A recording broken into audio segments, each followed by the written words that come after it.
طيب بسم الله الحمد لله والصلاة على رسول الله وعلى آله وصحبه ومن والاه. Amma ba'd. So insyaAllah seperti mana yang saya telah siarkan sebentar tadi, insyaAllah pada malam ini saya akan berkongsi dan juga bercerita lah ya. Kita bercerita-cerita lah. Pada hujung minggu ini kita bercerita berkenaan tentang satu faedah yang saya kira satu faedah yang ini satu maklumat ya, bila mana orang Arab ataupun kita temukan di dalam kitab-kitab Arab disebutnya faedah ataupun fawaid, yang dimaksudkan situ ialah maklumat. So saya ingin berkongsi ya sedikit sebanyak berkenaan tentang travel ya, travel ataupun permusafiran ataupun perkelanaan ataupun kita merantau, kita keluar daripada tempat kita dan juga kita pindah dan tukar angin dan cari angin dan seumpama itu.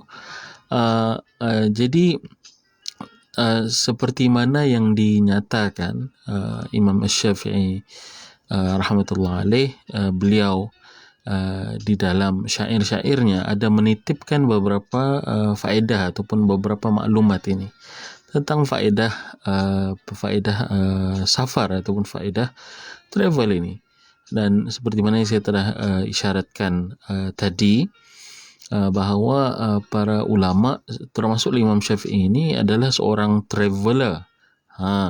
Traveler sekarang ni kan jadi trend ya, untuk seorang tu menjadi seorang traveler, pergi ke negara itu, pergi ke negara ini. Dan kalau kita tinjau semula, sebenarnya para ulama dan juga ilmuwan kita itu adalah traveler. Mereka merantau dari meninggalkan tempat asal mereka, pergi ke tempat yang lain, belajar daripada guru-guru yang lain. Dan dilakukan itu bukan dengan bersekolah ya, mereka pergi itu dengan dengan dengan cara yang tersendiri.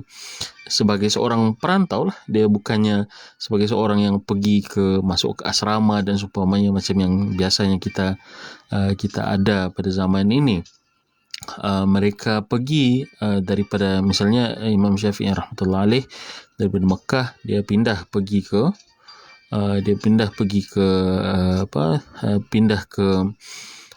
ke Mesir dan seumpama itu, merantau sebagai seorang traveler. Jadi atas sebab itu kalau kita tengok banyak ya literatur ataupun penulisan-penulisan mereka itu berkenaan kepentingan dan juga adab-adab dan juga faedah daripada travelling ini. Travelling ini secara umum, dan juga travel untuk talabul ilm ataupun talabul hadis, mencari hadis, maksudnya menuntut hadis, meriwayatkan hadis daripada para ulama yang lain, ini ulama yang senior dan seumpamanya. Maka atas sebab itu sebenarnya sangat menarik kalau kita tinjau, kita kaji macam mana sebenarnya para ulama kita ataupun ilmu-ilmu kita yang terdahulu melihat travel itu untuk apa sebenarnya, apa faedah daripada travel itu. Kita jangan lupa ya, kita ada rahalah ini traveler lah ya. Traveler dalam arti kata dia merantau bukan semata-mata untuk menuntut ilmu, tapi juga atas urusan diplomatik, atas urusan memang pengembara istilahnya, pengembara yang pergi ke China, contohnya macam Ibn Battuta.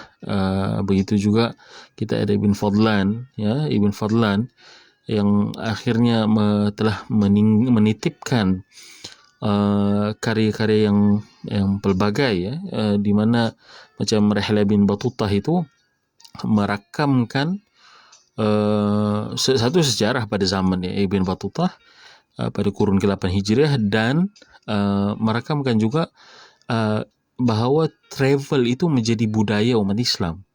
Ya, travel itu menjadi budaya umat Islam. So sangat menarik untuk ditinjau kalau kita sebenarnya umat Islam pada zaman sekarang ini melanjutkan tradisi tradisi kita punya senior terdahulu itu, macam Ibn Battuta ya. So kita jangan andaikan diri kita ini jauh daripada mereka. We are meneruskanlah istilahnya mereka itu tradisi rihlah itu.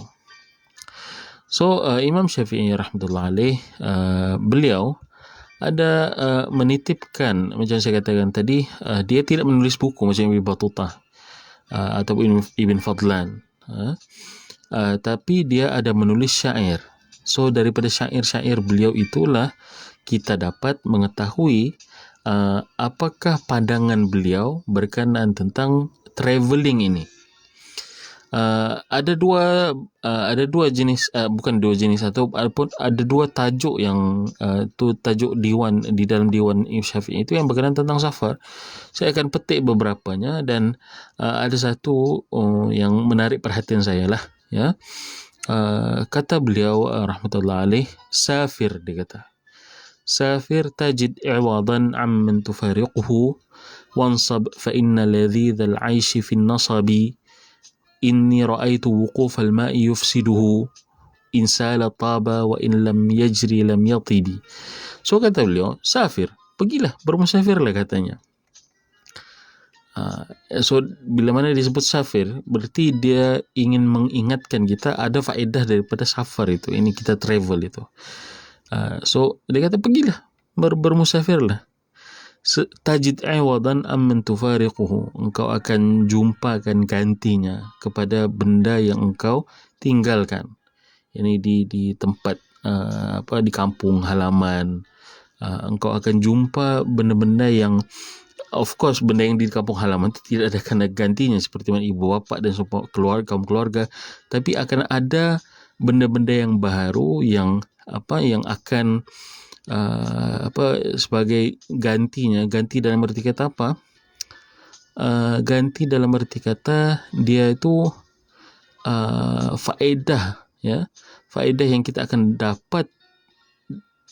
Kita tidak akan dapat faedah ini melainkan dengan bermusafir. Contohnya kita jumpa dapat pengalaman baru, kan, budaya yang baru, kita dapat experience yang baru. Jadi bila mana disebut tajid awadan itu, engkau akan dapatkan ganti kepada benda yang kau tinggalkan. Dia memberi, Imam Syafi'i rahmatullah alaih, dia bagi ingat kepada kita bahawa dalam bermusafir itu engkau akan harus berfikiran positif dan kau akan jumpa benda-benda yang baru. Wansab, dan bersusah payahlah, kata beliau, fa inna ladhidzal aishi fin nasabi, sesungguhnya kelazatan hidup itu, kata beliau, kelazatan hidup itu di dalam bersusah payah. Betul lah. Kan, kalau hidup itu senang saja, hari-hari makan ayam sebagai contoh, hari-hari makan KFC, dia tidak dia akan jadi statik ataupun tidak manis. Coba kita andaikan, ya, ada selang-seli, hari ini kita makan KFC sebagai contoh, besok kita makan ikan masin, lusa kita makan ikan ampap dan seumpamanya. So kelazatan hidup itu di dalam bersusah payah itu, ya. Di dalam bersusah payah. Dikata di sini diingatkan juga ini kepada orang yang bermusafir bahawa musafir itu, bayangkan ini pada zaman Imam Syafi'i, ya, kurun ketiga Hijriah, sebab beliau wafat pada 204 Hijriah. So dan musafir pada zaman itu susah, dia bukan musafir macam zaman kita ni.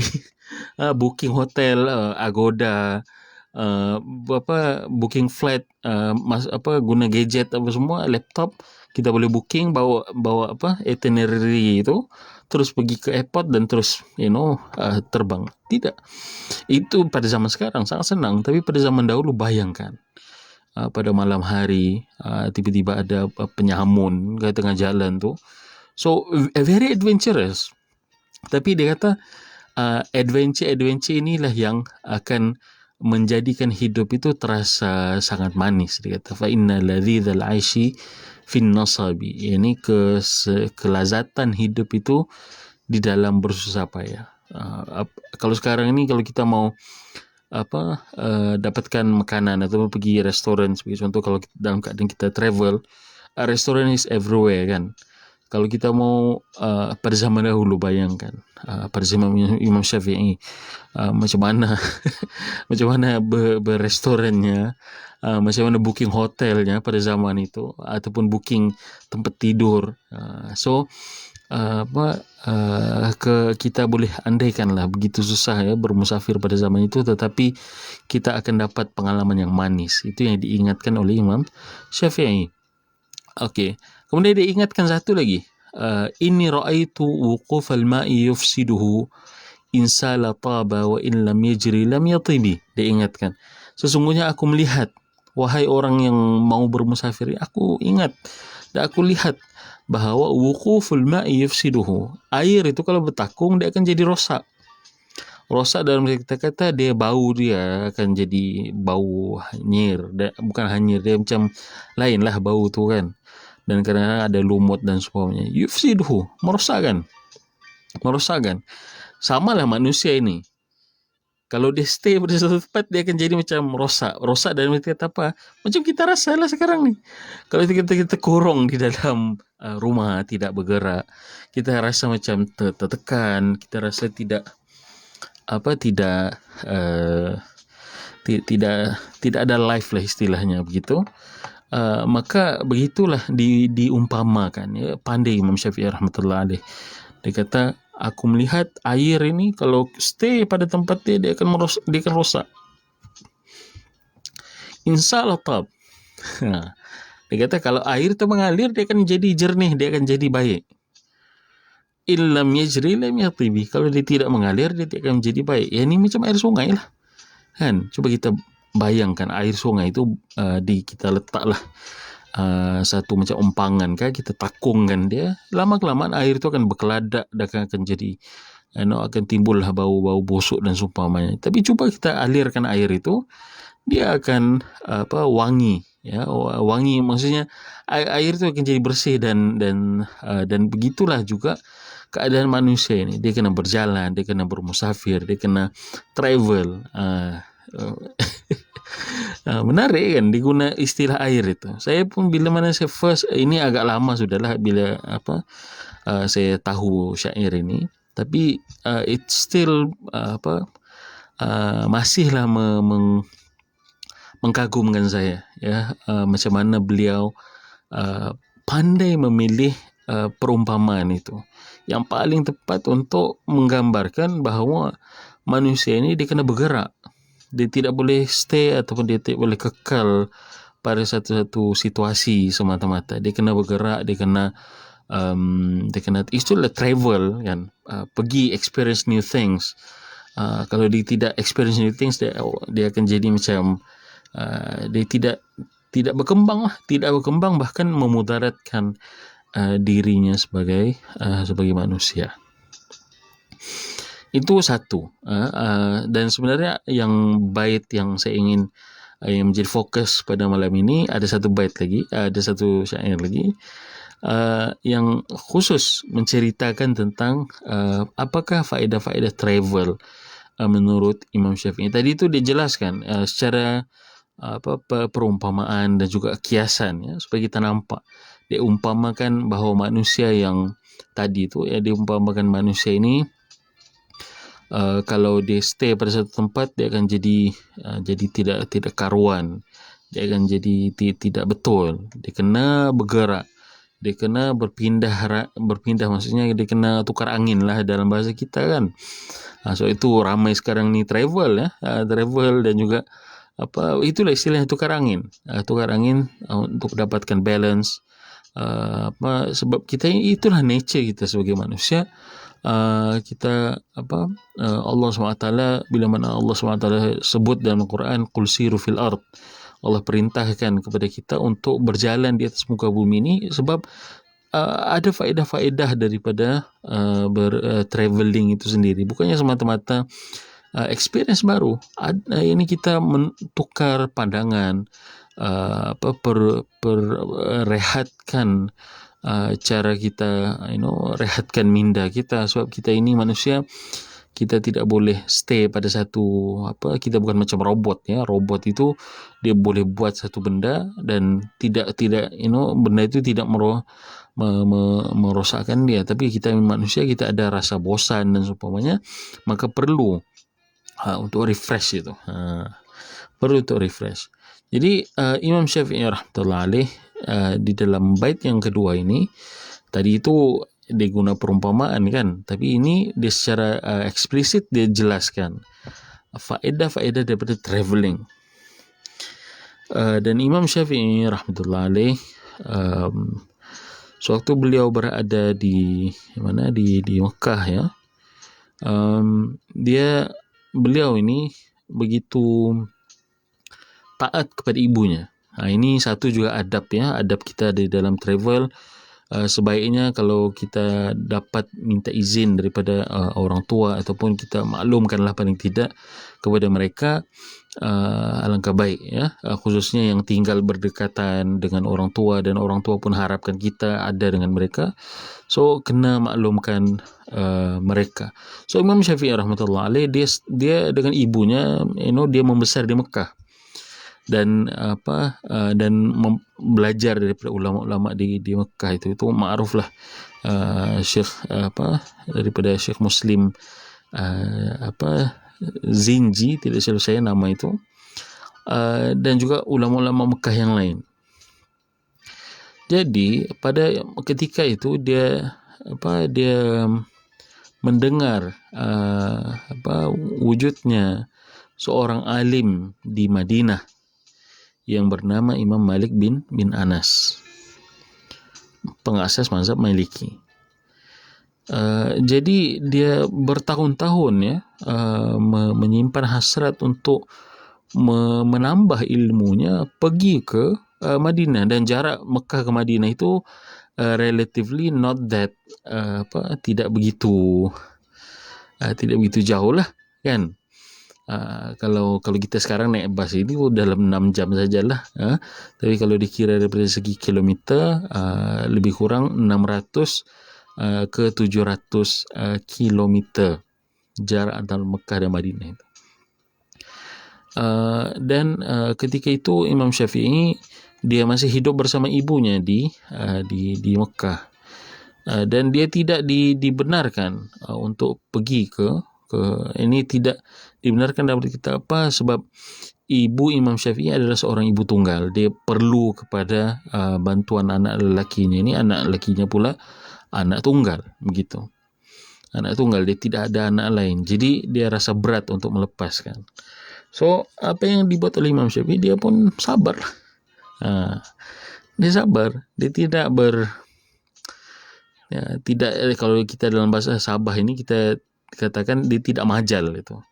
Dia tidak memaksa-maksa ibunya untuk melepaskan dirinya, dalam keadaan dia itu seorang yang sangat-sangat mencintai ilmu Imam Syafi'i rahmatullah alaih.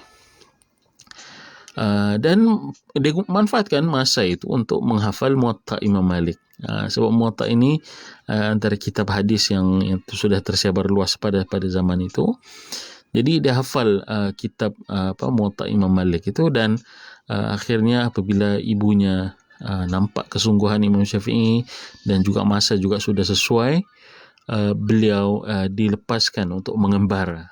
Dilepaskan untuk mengembara pergi ke Madinah, dan pergi ke Madinah. Dan itulah ya pengajaran daripada kisah itu, especially kalau kita hidup dekat dengan orang tua, kita kena maklumkanlah kalau kita mau travel. So dia pun of course bila mana kita duduk dengan orang tua dan dia perlukan kita, so bayangkan kita dalam keadaan ada emergency lalu kita travel pula time tu, so it's tidak timely lah ya, tidak timely lah. Kita mau travel ni dalam keadaan kita relax, kita senang kan, bukannya dalam kita tertekan lepas tu tergesa-gesa mau pulang. Tidak, kita mau kita travel itu dalam keadaan kita betul-betul mau menikmati suasana travel itu. Okay. So dalam syair ini dia sebutkan 5, nanti saya bacakan.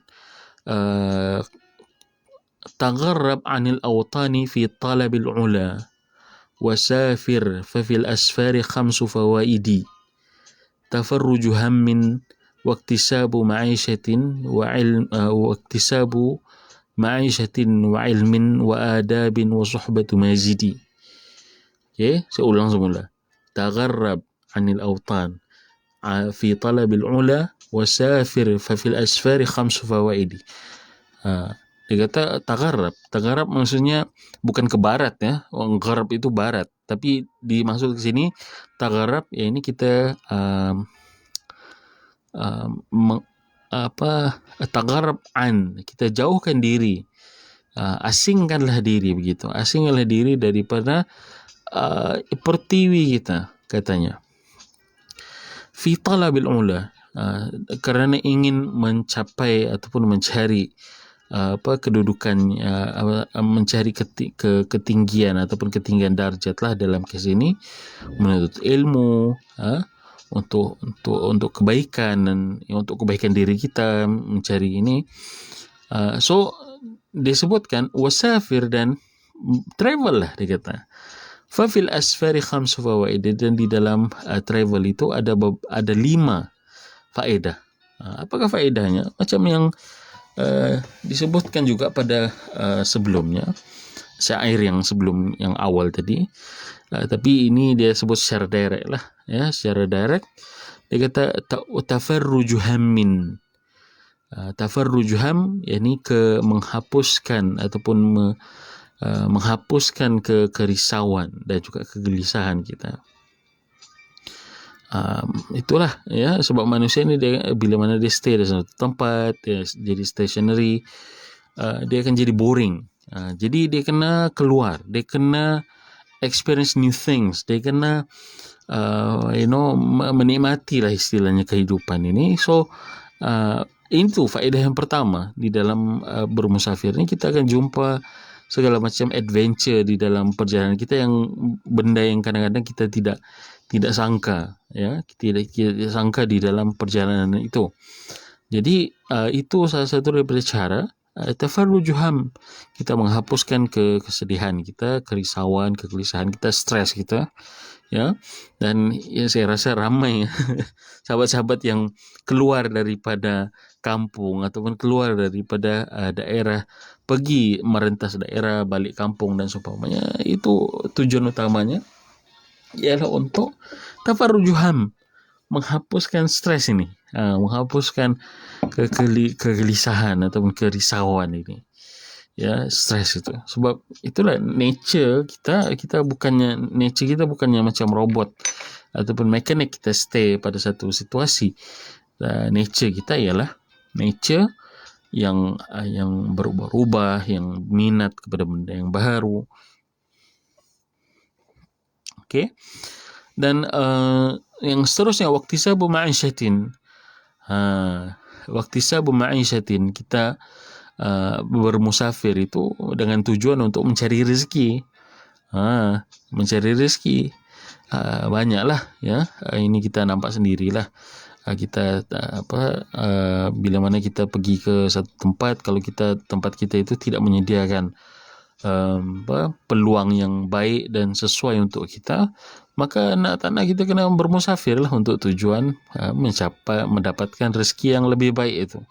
So kata Imam Syafi'i, ini faedah kedua, iktisabu ma'isyatin wa ilmin. Dia kata begitu juga kalaulah tempat kita itu tidak memiliki ilmu yang kita perlukan, maka kita iktisabu ilmin tu, kita akan memperoleh ilmu dengan cara bermusafir. Kita travel misalnya daripada Malaysia ke Madinah sebagai contoh, untuk mendapatkan ilmu yang kita tidak boleh dapatkan di Malaysia. Maka kena safar. So itulah antara faedah safar itu, faedah travel itu. Dan yang seterusnya, itu yang ketiga ya. Yang keempat ialah iktisabu adab wa adabin ya. Dia kata waktisabu ma'isyatin wa ilmin wa adabin. So begitu juga di dalam travel ini kita akan belajar adab. Macam mana travel ni dengan adab kalau kita boleh fikirkan ataupun kaitkan. Sebab kalau kita tengoklah perangai kita sendiri, kita tidak perlu tengok orang lain ya. Betapa kita ini kalau kita di tempat yang baru, tempat yang baru, tempat yang kita tidak kenal ramai orang, kita akan jadi jadi sangat beradab. You know what I mean, faham kan? Kita akan jadi macam takut, kita akan jadi macam berhati-hati. So daripada situ, common sense kita akan berada di tempat yang tinggi kan. Berbeza dengan mungkinlah ada setengah orang yang Allah SWT uji dia dengan nakal dan juga rasa macam samsing di tempat kampung ataupun pertiwinya. Tapi kalau dia bermusafir, dia akan belajar cara untuk bertolak ansur dengan orang kan. Dia apabila di kampungnya bolehlah dia jadi sarip dol ya. Dia menjadi samsing kampungnya itu.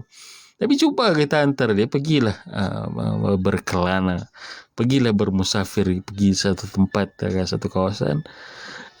Dia akan tukar ya perangai itu. Dari situ dia belajar iktisabu adabin. Dia akan mempelajari adab itu, cara beradab dan juga memiliki common sense lah. Common sense kita akan belajar lebih lagi dan kita akan lebih memahami.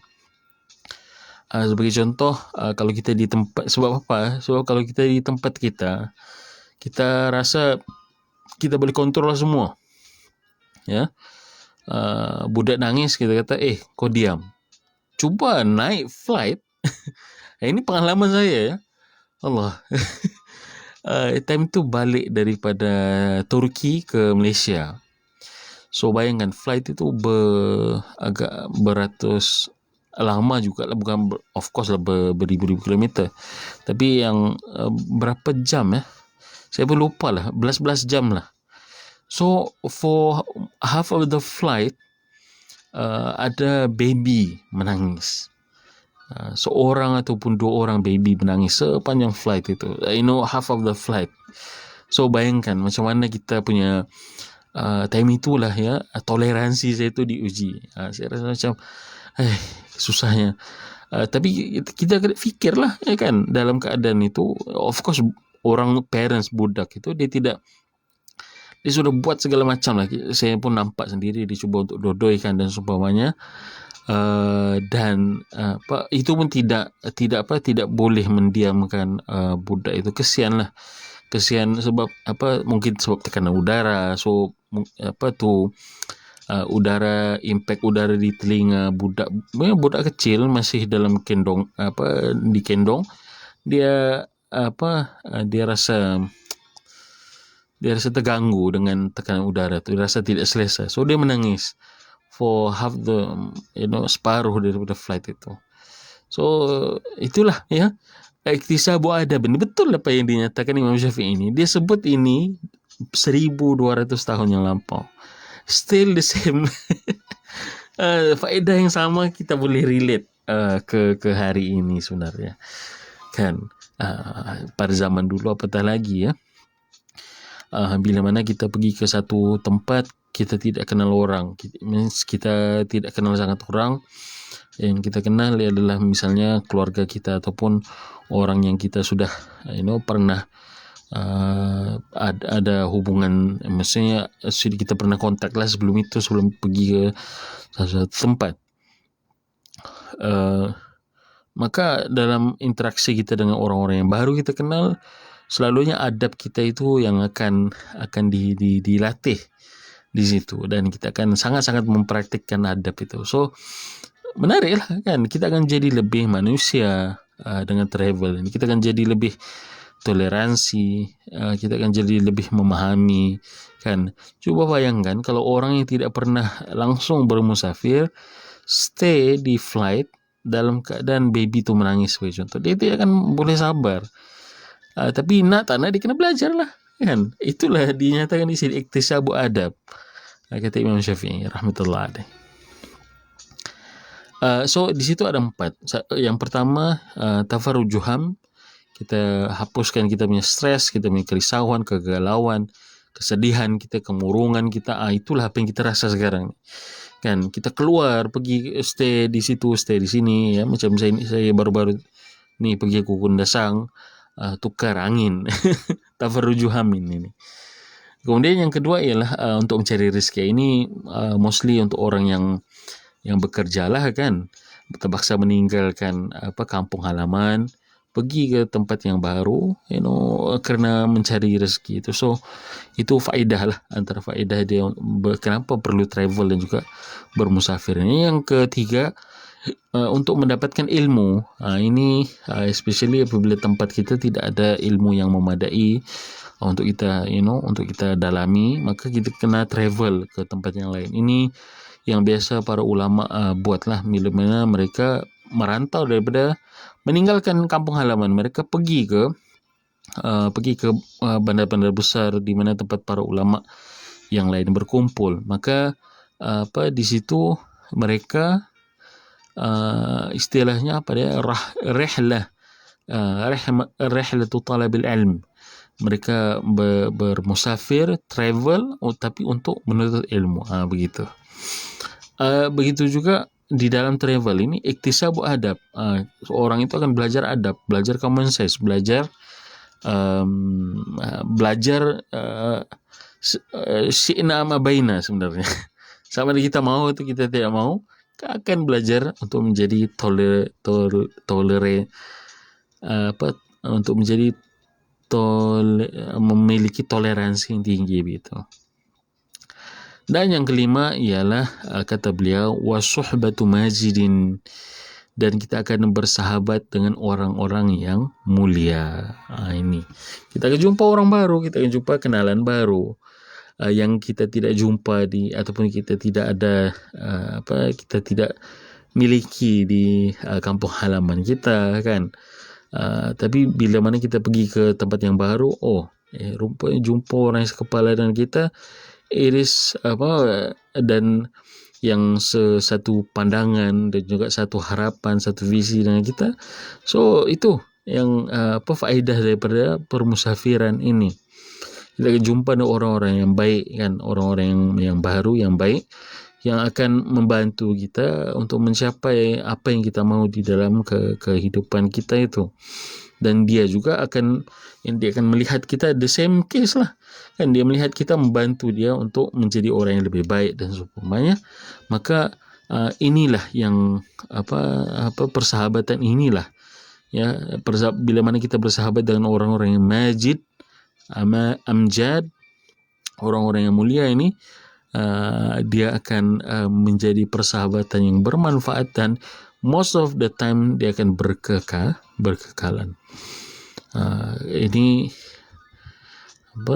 so itu kalau kita tengok para ulama yang terdahulu, kadang-kadang kita tengok sahabat-sahabat diorang ni daripada bandar-bandar yang lain, tapi kebetulan berguru di bawah seorang guru, maka itulah yang menjadi titik permulaan mereka berkenal dan akhirnya bersahabat dan akhirnya sama-sama menjadi ulama. Ya, sama-sama menjadi ulama. Contohnya Ishaq bin Rahawayh ataupun Ishaq bin Rahuyah dan Imam Ahmad rahmatullah alaih. Ishaq bin Rahuyah itu daripada Khurasan. Khurasan ini daripada area Uzbekistan, Tantan itu, dan Imam Ahmad daripada Baghdad. Tapi kerana berguru di bawah orang yang sama, mereka akhirnya sama-sama membesar dan sama-sama menjadi ulama dan sama-sama menjadi rujukan di dalam bidang hadis dan juga bidang ilmu agama lah secara umumnya. So itu pentingnya travel ni. Bayangkan kalau Ishaq bin Rahuyah tidak travel ke Baghdad ataupun Imam Ahmad tidak travel ke Khurasan sebagai contoh, maka persahabatan itu tidak akan terjalin. Dan walaupun mereka itu hidup sezaman, tapi qadarullah, Allah SWT yang maha mengatur segalanya dan juga meletakkan hikmah pada permusafiran itu. Apabila kita bermusafir, kita akan jumpa orang-orang yang baik, orang-orang yang mulia, orang-orang yang akan membantu kita, di dalam urusan kehidupan kita. Itu menarik kan. Kalau kita stay di tempat kita saja, kita tidak akan jumpa orang baru, otak kita tidak akan berkembang kan, cara berfikir kita tidak akan di situ-situ sajalah, dia tidak akan menjadi lebih baik. So lebih baiklah.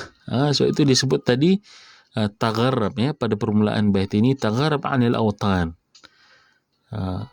Tagharrab, ini asingkanlah diri daripada watan. Tapi bukan asingnya diri itu sengaja saja, tapi fi talabil ula, untuk mendapatkan kebaikan dan juga kemuliaan. begitu. So saya recap semula sebelum saya tutup perbincangan pada malam ini. Ada 5 faedah daripada travel ini menurut Imam Syafi'i. Pertama ialah tafarrujuham, kita relax, kita release tension kita hapuskan tafarrujuham, kita hapuskan kesedihan dan kerisauan kita, stres kita. Yang kedua, hujan, Allahumma sayyiban nafi'an. Waktisabu ma'isyatin, kita cari rezeki dalam merantau itu ataupun travel itu. Yang ketiga, iktisabu ilmin wa ilmin wa adab, kita mencari ilmu dan juga kita akan mencari ilmu, mendapatkan ilmu dan juga akan mendapatkan adab dalam travel itu. Ini yang keempat. Yang kelima, suhbatu mazidin, kita akan berjumpa dengan orang-orang yang baik dan juga bersahabat dengan mereka. Okay, so menarik apa yang dinyatakan oleh Imam Syafi'i ini. Kalau kita betul-betul hayati, sebenarnya dia mengingatkan kita ya, dalam bermusafir itu carilah benda-benda ini. Jangan bermusafir jadi pergi stres, balik pun dalam keadaan stres. Tidak maulah.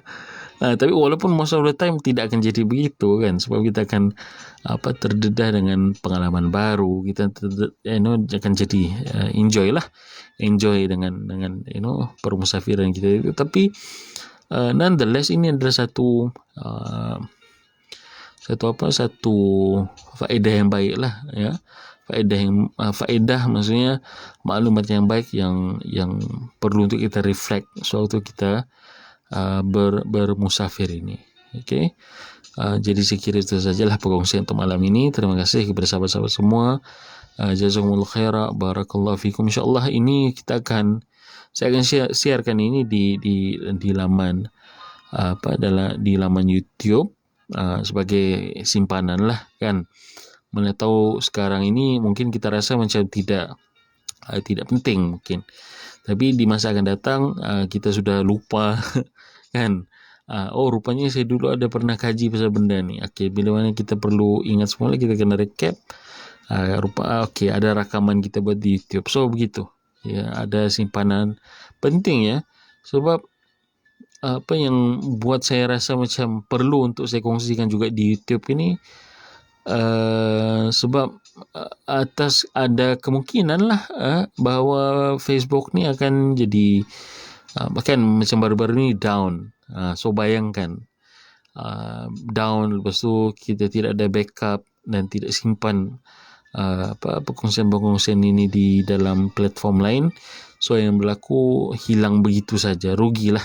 So ini bahagian daripada cadangan juga beberapa sahabat yang minta untuk saya buat channel YouTube, dan juga saya tengah dalam proses mengisi sebenarnya. Inilah sambil-sambil buat live, download live, upload pergi ke channel YouTube itu. So itu sajalah ya perkongsian untuk malam ini. Selamat bertravel, selamat tafarruju hammin, selamat release tension, dan bercutilah ya. Saya mencadangkan untuk sahabat-sahabat semua, bercutilah dalam negara dan juga bercutilah dengan family yang tersayang. Bawalah orang tua kita ya. Kalau kita rasa stres, kita bayangkan pula orang tua kita, macam mana pula dorang kan, tidakkah dorang rasa stres juga? So kalau ada rezeki lebih, bawa dorang travel sekali. Itu salah satu daripada wasilah kita untuk birrul walidain ya. Birrul walidain, kita berbakti kepada kedua orang tua kita yang masih hidup sementara masa masih ada. Sebab itulah masa kita limited kan di dunia ni. So atas sebab itu Allah SWT perintahkan kita untuk berbuat baik kepada orang tua ini. Sebab pada adatnya masa kita lah ya, bila mana kita sudah stabil, and then dorang pula jalan maksud saya pergi ke alam situ. So sebelum itu sebelum itu berlaku, so ziarah-ziarahlah orang tua kita, dan kalau ada rezeki bawalah mereka berjalan, bawalah mereka enjoy life, tafarruju hammin kan. Kita sama-sama release tension, berehat-rehat, tukar-tukar angin begitu. Bahagian daripada birrul walidain. kita berbakti kepada orang tua kita. Okey, wallahu alam, subhanakallahumma wa bihamdik, asyhadu an la ilaha illa anta, astaghfiruka wa atubu ilaik. Assalamualaikum warahmatullahi taala wabarakatuh.